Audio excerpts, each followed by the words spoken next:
नमस्कार दोस्तों। जैसा कि आप सभी को पता है कि हम जनजातियों को पढ़ रहे हैं। MPPSC prelims, MPPSC FSO, assistant professor के लिए बहुत ज़्यादा इंपॉर्टेंट जो कि यूनिट है।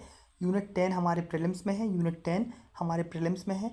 और दूसरे जो एपी एफएसओ और एपी के लिए है वो इसके पेपर 1 में यूनिट 4 के रूप में जनजातियों को दिया गया है, जिसको हम लगभग समाप्त कर चुके हैं। 2 से 3 टॉपिक, 3 टॉपिक और बचे हैं, उनको हम जल्दी जल्दी पढ़ के पूरी यूनिट को समाप्त कर देंगे। ठीक है, तो जो हम पढ़ रहे हैं आज का जो हमारा टॉपिक है मध्य प्रदेश की घुमंतू जनजातियाँ, जो कि हमारे प्रीलिम्स के टॉपिक में डायरेक्टली दिया हुआ है। मध्य प्रदेश की घुमंतू जनजातियाँ, जातियाँ या घुमंतू जनजातियाँ बोल सकते हो आप। तो इसको डायरेक्टली कौन से में दिया गया है, किस चीज़ में दिया गया है, हमारे सिलेबस में डायरेक्टली दिया हुआ है। आप इसको देखिएगा, आपको मिल जाएगा आपको। ठीक है, तो आपको इसमें जनरली थोड़ा सा ही पढ़ना है, नाम पढ़ने हैं। क्या पढ़ने हैं? नाम पढ़ने हैं, ज़रूरी हैं। और थोड़ा सा देखना, याद रखना इस चीज़ को, आप इनको रट नहीं सकते। इनको आपको एक बार एग्ज़ाम से पहले रीड करके जाना है, एग्ज़ाम से पहले रीड करके ज़रूर जाना है। तो याद रखना, मध्य प्रदेश की घुमंतू जातियाँ या जनजातियाँ। तो अब स्टार्ट करते हैं हम आज का टॉपिक।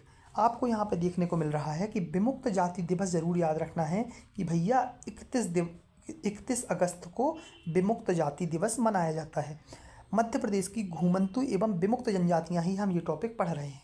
सिलेबस में हमारे सिर्फ ये वाला दिया है, लेकिन हम पढ़ेंगे दोनों। तो 31 अगस्त को विमुक्त जाति दिवस मनाया जाता है, ये चीज़ हमें याद रखना है, पहली चीज़। ठीक है, अब होता ये है कि भैया 1871 में, याद रखना 1871 जब हमारे यहाँ ब्रिटिश साम्राज्य का शासन था। किनका शासन था? ब्रिटिश साम्राज्य का शासन था। कब था? 1871 में। तो ये चीज़ हमें याद रखना है कि भैया 1871 के टाइम पे हमारे यहाँ ब्रिटिश शासन था। अब इनने क्या किया, एक कानून लेके आए, एक एक्ट लेके आए। क्या बोलते हैं? एक एक्ट लेके आए, जिसको बोलते हैं आपराधिक इसको बोलते हैं आपराधिक जनजाति एक्ट। आपराधिक जनजाति मतलब, आपराधिक जनजाति एक्ट में क्या हुआ कि भैया इनको बोल दिया, जो घुमंतू और विमुक्त जनजातियाँ थीं, इनको बोल दिया कि जन्मजात अपराधी के रूप में इनको मतलब बोल दिया कि भैया ये जन्म से ही अपराधी हैं। ये लोग कहाँ हैं? इस एक्ट में बोल दिया कि भैया ये लोग जन्म से ही अपराधी हैं। किसने बोल दिया? ब्रिटिश सरकार ने बोल दिया। फिर क्या होता है, जब भारत स्वतंत्र हो गया, क्या हो गया? स्वतंत्र हो गया, तो इनने 1952 में इस एक्ट को निरस्त कर दिया। मतलब इससे मुक्त कर दिया कि भैया नहीं, ऐसा नहीं है, जन्मजात अपराधी नहीं है, आप लोग गलत बोल रहे हैं। तो भारत सरकार ने क्या बोल दिया? ऐसा नहीं है। तो ये चीज़ हम पहले पढ़ लें कि विमुक्त ऐसे समुदाय हैं जिन्हें ब्रिटिश शासन के दौरान 1871 में आपराधिक जनजाति अधिनियम से शुरू होने वाली कानूनों की श्रृंखला के तहत जन्मजात अपराधी के रूप में अधिसूचित किया। भारत सरकार ने 1952 में इसे निरस्त कर दिया। तो ये चीज़ हमें थोड़ा सा इसका इतिहास जानना है। फिर इसके अलावा आपको देखने को मिल रहा है विमुक्त घुमंतू और अर्ध घुमंतू जनजाति कल्याण विभाग। इसकी स्थापना कब की गई? विमुक्त, घुमंतू और अर्ध घुमंतू जनजाति कल्याण विभाग की स्थापना 22 जून 2011 को की गई। कब की गई?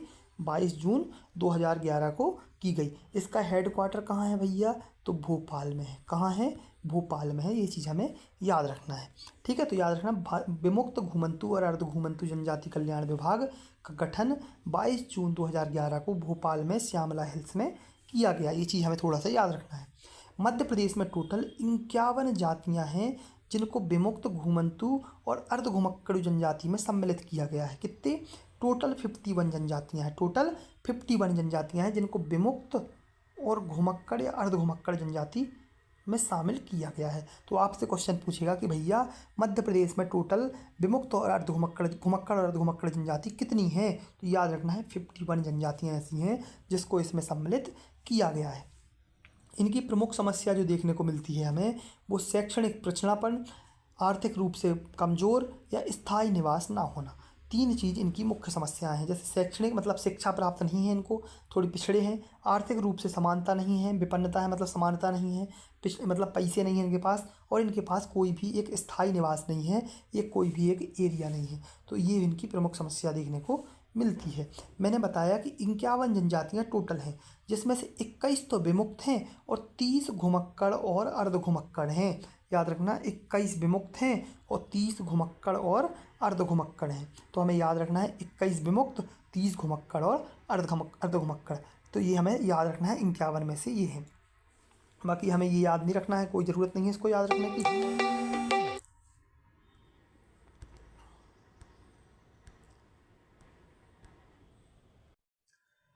तो हम कहाँ थे? हाँ, तो हमें ये मंत्री, सचिव, संचालक पढ़ने की आवश्यकता नहीं है। याद रखना 51 जनजातियाँ हैं, जिसमें से 21 तो विमुक्त हैं और 30 घुमक्कड़ और अर्ध घुमक्कड़ जनजातियाँ हैं। ठीक है। इसके अलावा आप देखोगे कि मध्य प्रदेश में एक अभिकरण भी बनाया गया है। क्या बनाया गया है? एक अभिकरण भी बनाया गया है। कौन सा अभिकरण बनाया गया है? मध्य प्रदेश राज्य विमुक्त घुमक्कड़ अर्ध घुमक्कड़ जाति अभिकरण भी बनाया गया है। ठीक है, जिसका गठन कब किया गया है? 1996 में। कब? 1996 में। याद रखना जिसका विनिमय वर्ष है, क्या है? विनियम वर्ष है, मतलब विनियमन वर्ष है जो 1995 है। मतलब आपको ये याद रखना है कि जो पंजीबद्ध किया गया, कब किया गया? 1995 के तहत किया गया, लेकिन गठन कब हुआ? 1996 में हुआ। इसकी संरचना जो देखने को मिलती है 1+6+5, ये इसकी संरचना देखने को मिलती है। एक अध्यक्ष देखने को मिलता है, 6 गवर्नमेंट सदस्य देखने को मिलते हैं और 5 नॉन गवर्नमेंट, मतलब 6 शासकीय और 5 अशासकीय सदस्य देखने को मिलते हैं। पदेन सदस्य सचिव तो रहेगा ही रहेगा, एक सेक्रेटरी देखने को मिलता है। ठीक है, तो इसकी संरचना हमने पढ़ ली, 1996 में गठन हुआ है। संरचना 1+6+5 देखने को मिलती है। ठीक है, एक नाम याद रखना है हमें कि भैया घुमक्कड़, घुमंतु, अर्धघुमंतु समुदाय के सुधार के लिए एक आयोग बनाया गया था, जिसको बोलते हैं भीकू रामजी इदाते आयोग। कौन सा? भीकू रामजी इदाते आयोग। कौन बनाया गया था? भीकू रामजी इदाते आयोग बनाया गया, जो कि 1999 में बनाया गया, 1999 में। कहाँ पे बनाया गया? महाराष्ट्र गवर्नमेंट ने इसको बनाया था, जिनको 2023 में पद्मश्री भी दिया गया है। कब दिया गया? 2023 में पद्मश्री भी दिया गया है। तो ये चीज़ हमें थोड़ी सी याद रखना है। ठीक है, अब हमारी थोड़ी घुमक्कड़ और अर्धघुमक्कड़ जनजातियाँ हैं, जिनको हमें एक बार रीड करना है। ठीक है, जिनको एक बार रीड करना है। तो हम एक बार पहले शुरू से देख लें कि भैया 1871 में एक अधिनियम आया, जिनमें इनको अपराधी बोल दिया।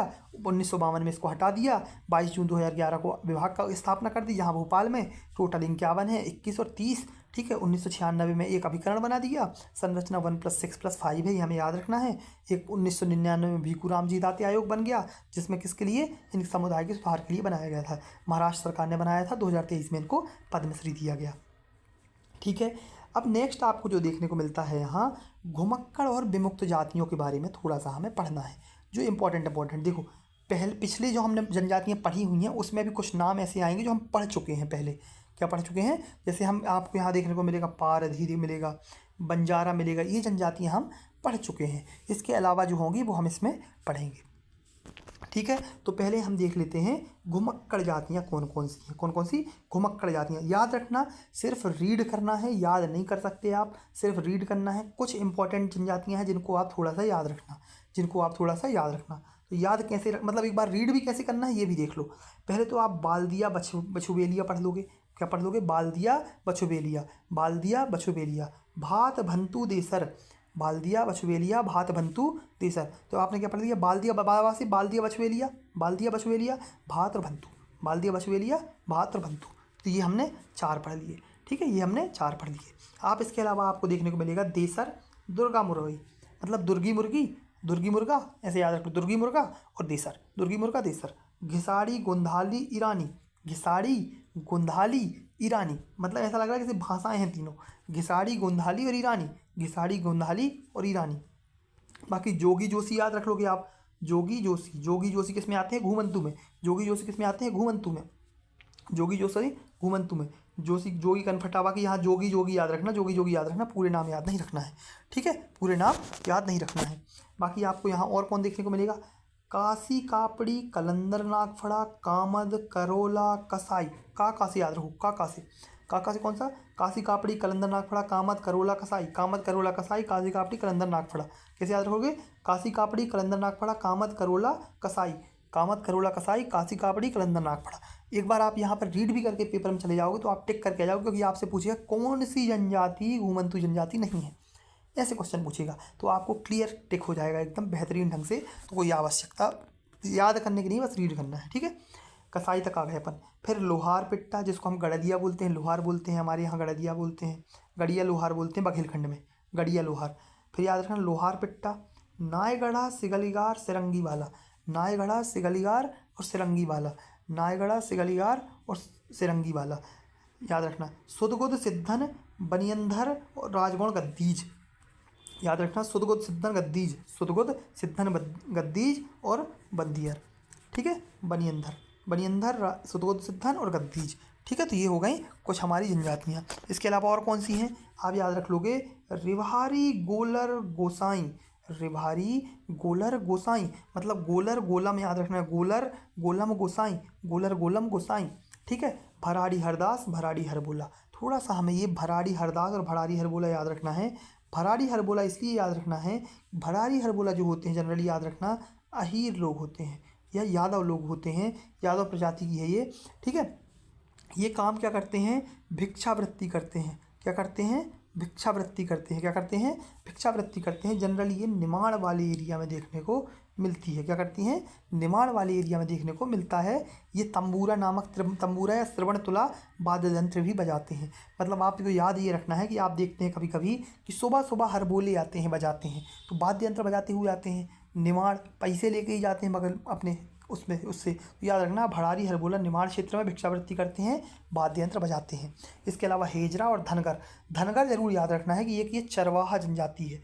कौन सी जनजाति है, चरवाहा जनजाति है, जो कि सागर वाले एरिया में पाई जाती है। कहाँ पाई जाती है, सागर वाले एरिया में।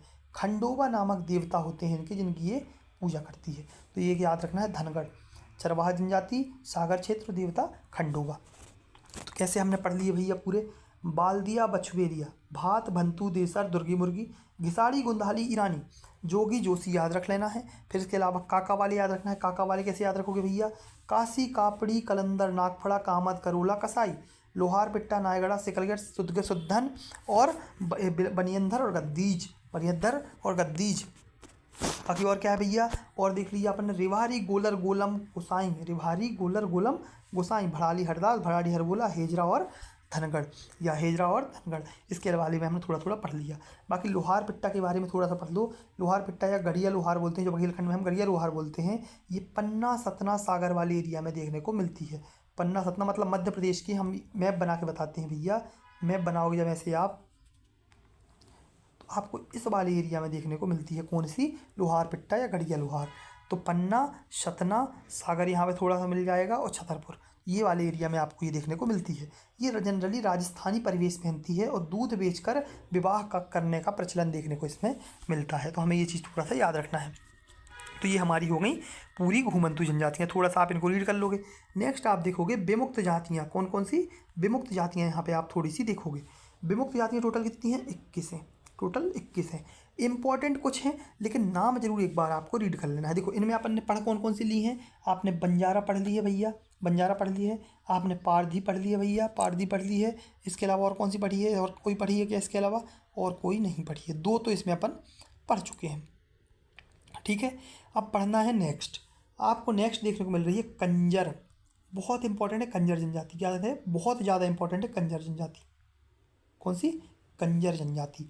कंजर जनजाति में याद रखना है कि कंजर में याद रखना, ये जंगलों में घूमते थे, जंगलों में विचरण करते थे या घूमते थे। विचरण करने वाले कौन बने, कंजर। इनका अन्य नाम क्या है, गिहार। क्या बोलते हैं इसका अन्य नाम, गिहार। क्या बोलते हैं, गिहार बोलते हैं, ठीक है। ये मान गुरु के वंशज मानते हैं अपने आप को। मान गुरु जो थे उनका वंशज मानते हैं। और नरसी पारसी का संबंध भी इनसे ही देखने को मिलता है। नरसी पारसी का संबंध इनसे ही। इनका नृत्य है एक चक्राकार नृत्य, बहुत ज़्यादा इंपॉर्टेंट है। चक्राकार नृत्य कौन सी जनजाति करती है, याद रखना, कंजर जनजाति। कौन सी जनजाति, कंजर जनजाति करती है चक्राकार नृत्य। तो कंजर जनजाति में याद रखना कि भैया जंगलों में विचरण करने वाले, अन्य नाम गिहार, मान गुरु के वंशज, नरसी पारसी का संबंध और चक्राकार नृत्य। बाकी इसके अलावा सांसी, कंजर, सांसी, बंजारा हम पढ़ चुके हैं पहले, बंजारा हम पढ़ चुके हैं। बाकी बांछड़ा बहुत ज़्यादा आपने सुना होगा, बांछड़ा एक जनजाति होती है, बांछड़ा, जो क्या करती है आपने सुना होगा, नट कार्य करती है, नाचने वाला कार्य करती है, ठीक है, नाचने वाला। ये आपको जनरली मंदसौर रतलाम वाले एरिया में देखने को मिलती है। मंदसौर रतलाम वाले एरिया में देखने को मिलती है। रतलाम में भी एक स्पेशल जगह जावरा, ठीक है। तो बांसवाड़ा जनजाति कहाँ पे? मंदसौर रतलाम वाले एरिया में देखने को मिलती है। नटकार करती है। बांस कला, इनके देवता कौन है? पीपल। देवता कौन है? पीपल। बांस कला में प्रसिद्ध होते हैं ये, ठीक है। बांसवाड़ा हो गई। बाकी मोदिया, माछड़ा, मोदिया, माछड़ा, सांसी, बंजारा, कंजर, पाछड़ा, मोदिया। बाकी बहुत ज़्यादा इंपॉर्टेंट जो है वो है कालबेलिया। क्यों है भैया? आपने एक कालबेलिया नृत्य सुना होगा जो कि 2010 में यूनेस्को विश्व में सम्मिलित है, यूनेस्को धरोहर में सम्मिलित है कालबेलिया नृत्य। याद रखना, जो कालबेलिया जनजाति होती है ये मुख्यतः तो राजस्थान की है। कहाँ की है? मुख्यतः तो राजस्थान की है, लेकिन एमपी के पश्चिम में, मतलब वेस्ट वाले एरिया में, इस साइड वाले एरिया में थोड़ा सा आपको ये देखने को मिलती है। ये रुद्राक्ष धारण करते हैं। क्या करते हैं? रुद्राक्ष धारण करते हैं। इसके संस्थापक कौन बोले जाते हैं? गुरु कानिफनाथ। संस्थापक याद रखना, गुरु कानिफनाथ। तो आपसे पूछेगा गुरु कानिफनाथ का संबंध कौन सी जनजाति से है? तो कालबेलिया जनजाति से है, ठीक है। सांपों का पोषण करते हैं। सांपों का पोषण और सर्पदंश का उपचार, मतलब जैसे अगर किसी ने सांप ने काट दिया तो भैया इन लोग के पास जाते हैं सांपों का करवाने। जैसे मैंने बताया कालबेलिया 2010 में इनको क्या दिया गया है? यूनेस्को में सम्मिलित किया गया है। तो यही चीज़ इसको याद करने लायक थी, बाकी कुछ भी याद नहीं रखना है। कालबेलिया 2010 में इनका नृत्य है जिसको सम्मिलित किया गया है। पश्चिम में पाई जाती हैं। गुरु कानिफनाथ के गुरु हैं। सर्पदंश का उपचार करते हैं ये, ठीक है। रुद्राक्ष धारण करते हैं। बाकी आपने एक जनजाति सुनी होगी, देखो अब मैं थोड़ा सा एक कंपेरिजन करवा रहा हूँ। आपने एक बागरी सुने होंगे। बागरी लोग होते हैं। बागरी से बगरी, बागरी से बगरी याद रखना है आपको यहाँ पे। बागरी से बगरी। मैंने बोला नट कार्य करते थे कालबेलिया, तो कालबेलिया में नट याद रख लेना, इसमें भी एक जनजाति है। पारधी पढ़ चुके हैं। बेड़िया या बेदिया बोल सकते हो। हावड़ा, हावड़ा जंक्शन भैया, हावड़ा जंक्शन काय में है? विमुक्त में है हावड़ा, विमुक्त में है हावड़ा। उसमें भात है, इसमें भाटू है। भात उसमें है, इसमें भाटू है, ठीक है। कुचबंदिया, बिजौरिया। कबूतरी काय में भैया? कबूतरी विमुक्त में है। सिंधिया से संधिया बना देना, सिंधिया से संधिया। पासी, चंद्रवेदिया, बैरागी, सनौरिया। ये आपने याद रखना थोड़ा सा, जो सरनेम थोड़े सुने सुने लग रहे हैं ना वो आप विमुक्त में डाल देना। सरनेम जो सुने लगे वो विमुक्त में डाल देना। जैसे सनौरिया, बैरागी सुना होगा आपने। चंद्रवेदिया, पासी, संधिया, कबूतरी, बिजौरिया, कुचबंदिया, भातू, हावड़ा, बेदिया। तो ये आपको थोड़ा सा याद रख लेना है। बाकी कबूतरी जनजाति के बारे में थोड़ा सा जान लें हम। भैया ये पुरुष प्रधान जनजाति है। बुंदेलखंड में पाई जाती है। कहाँ पे? बुंदेलखंड में। जनरली शराब का कार्य करती हैं महिलाएं इसमें। महिलाएं शराब का कार्य करती हैं इसमें, कबूतरी में। इनके देवता हैं गुनिया देवी, गुनिया भीड़ देव इनके देवता हैं, ठीक है। करुण मरसिया इनका मृत्यु गीत है। आपसे पूछता है कि मृत्यु गीत एक है जो करुण मरसिया, वो कौन सी जनजाति का है? तो कबूतरी जनजाति का एक मृत्यु गीत है जिसको हम बोलते हैं करुण मरसिये। स्त्री मतलब सती प्रचलन में है, सती प्रथा प्रचलन में है, इनको देखने को मिलती है। तो ये हमारी पूरी तरह से ये विमुक्त और घुमंतु जनजातियाँ समाप्त हो गई। इसमें कुछ योजनाएं हैं जो हम पूरी योजनाएं जब पढ़ेंगे उसमें इनकी योजनाएं पढ़ेंगे, ठीक है। तो धन्यवाद। अगर आपको क्लास अच्छी लगती है तो आप कृपया करके लोगों तक शेयर करें, सब्सक्राइब करें। ये हम मतलब एक हिसाब से जो हम कर रहे हैं इसको हम थोड़ा सा मतलब बोलते हैं ना कि हमारे लिए एक मोटिवेशन होगा जब आप लोग शेयर करेंगे लोगों तक और लोगों तक ये पहुंचाएंगे, ठीक है। तो धन्यवाद बहुत बहुत आप लोगों का।